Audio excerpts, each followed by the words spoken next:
আসসালামু আলাইকুম আপুরা ভাইয়ারা, দেখেন তো আমি কিসের প্যাকেট দেখাই, গেস করতে পারেন কি না?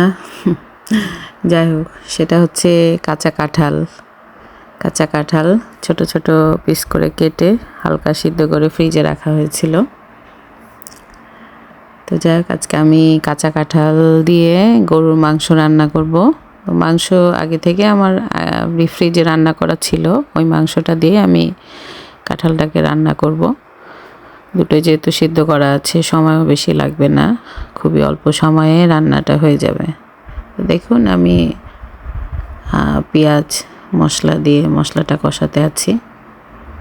এই যে আমার কাঁচা কাঁঠাল, যেহেতু ডিপে ছিল বের করতে অনেক সময় লাগলো, আর অল্প কিছুটা বের করতে পেরেছি, অল্প দিয়েই রান্না করব।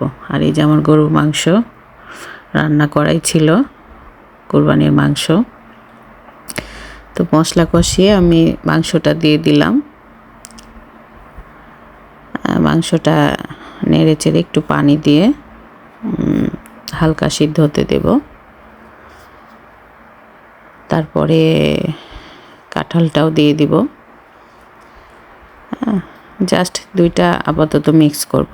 তো কাঁচা কাঁঠাল ঝাকদেশ থেকে আমার আপু পাঠিয়েছে, আপুকে অনেক অনেক ধন্যবাদ।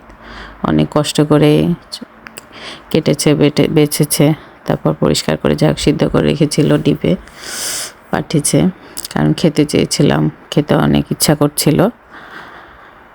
তো এই তো দেখেন, এবার আমি কাঁঠালটাও মিক্সড করে দিলাম এবং হালকা আর 5 মিনিট হয়তো রাখবো দুইটাকে একসাথে, তাহলে আমার কাঁঠাল দিয়ে গরুর মাংস রেডি। অনেক ভালো লাগে খেতে, আপনারাও ট্রাই করবেন।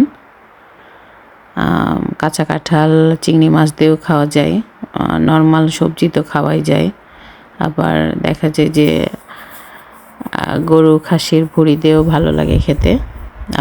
আপনারা কে কীভাবে খান জানাবেন। ভালো থাকবেন। আমার এখন ভাত খাওয়ার সময়, আমি এখন মজা করে কাঁচা কাঁঠালের তরকারি দিয়ে ভাত খাবো। ভালো থাকবেন সবাই, ধন্যবাদ।